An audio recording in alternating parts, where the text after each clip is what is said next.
Heather, and I'm here today at North Central Bronx, and it's Black History Month, as you can see. Don't look at that. Anyway, Carl Heastie, the Speaker of the House, spoke about why Black history is so important in our community. So with that being said, I want you to sit back and watch the video.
Coming up here is a passionate and resounding New Yorker who spent most of her life serving her community and its residents.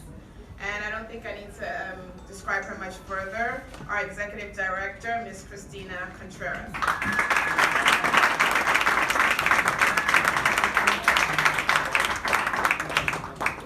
Okay, good afternoon, everyone. I'm very excited. I'm glad that you came to join us today for this wonderful event. We're giving the speaker a few minutes, but I do have,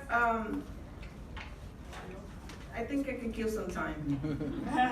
I want to remind everybody, this is an annual celebration and acknowledgement of the many struggles and with diversity sorry, I'm already projecting. A struggle with adversity and achieve some of the basic human rights.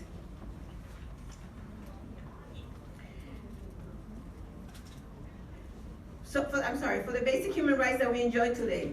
It's also time to recognize the many achievements by African Americans and in our generations, the many achievements that they have made throughout the history, and in order for us to enjoy the privileges that we enjoy today. Not only we're able to vote, we're able to be recognized, be able to get employment, go to school.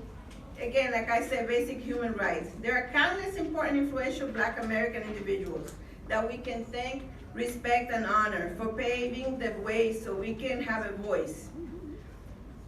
Because of that, we're able to have an education, enjoy family. We can enjoy certain privileges that we were not able to before. And for that, I know that we're not going to take that for granted, and we're going to appreciate that and take advantage of the rights and the struggles that people have before us. But when I think of one, it's not only one, it's many, and I don't have to list them all for you, but when I think of one, at least the one that comes to mind is Dr. Martin Luther King. Everybody's well known to everyone. But when you see his history, the one thing that stands out in my book is the fact that everything that he did thinking of the best of others, not just necessarily things that would better him, but it was all about strategic planning in terms of the steps he was going to take, the struggles he was going to do, how he was going to preach to the people, make sure that people understood the importance of belonging, participating, engaging, actively voting, things that he knew made a difference. It wasn't just about fighting or just going against the laws, but the unjust laws, but do it in a civil way, and a way that we all know how to do.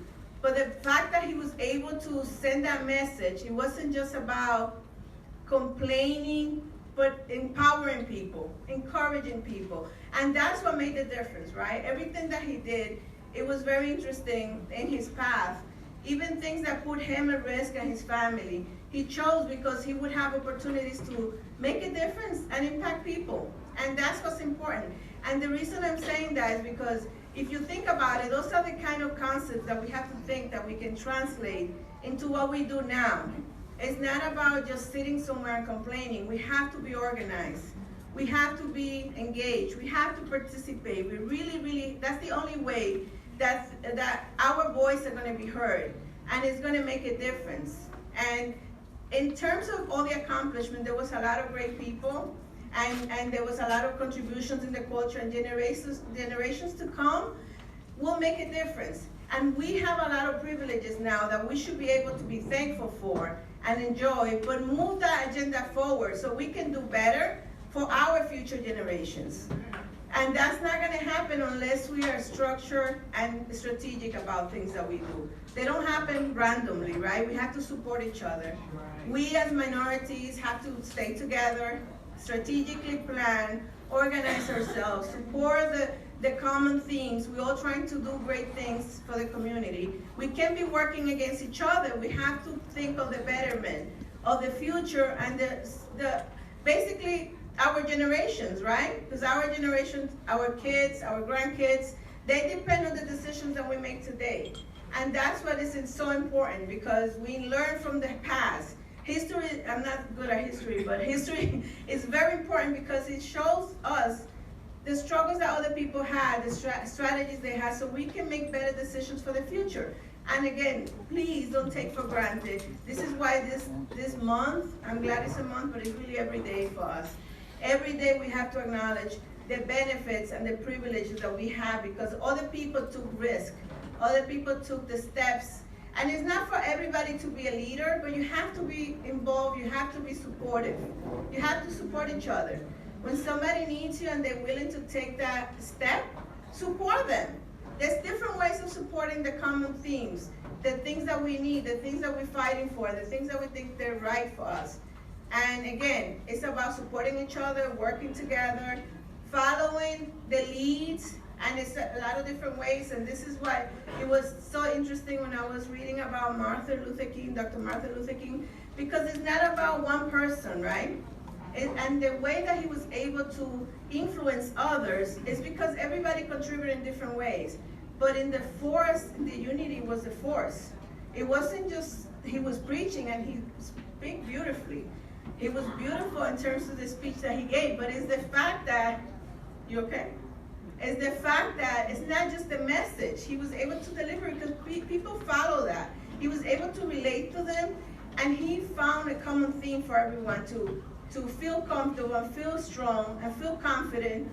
Now, he did that, and his methodology was great because it was peaceful, and it was great, and I respect that.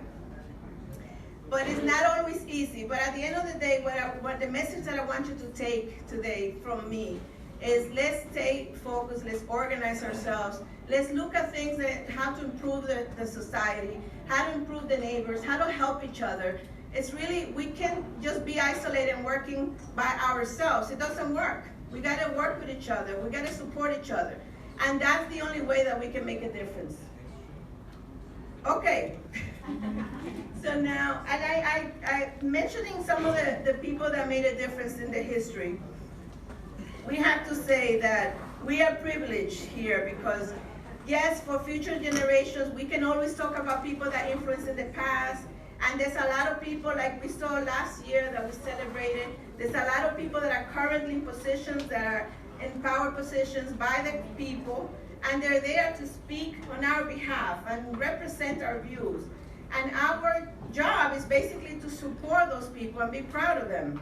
And one of them, I have to say that I'm very honored, and we are very happy and honored to have somebody here that now we are part of that history in the making, right? We're part of that history. In future generations, my grandkids, I don't have grandkids yet, but my grandkids hopefully are going to talk about him as a history, as part of the history. But we here at North Central Bronx, we have the opportunity now to be part of that, and that's very exciting. It's somebody that doesn't really need introduction, but I did want to give you a few highlights about him. He has served in the New York State Assembly since 2000, and in 2015 he became the first Speaker of New York Assembly, 2015. And he was selected by his peers, by the Democratic Assembly Party. And the truth is that the first thing that he did at the time, I read about it, it was really impressive. The first thing that he did, he participated in a rally in Harlem. And he went there, right after he became appointed, and one of the things that he said is, we have to be thankful for the opportunity that I'm in this position, because not only I'm sitting at the table with the citizens,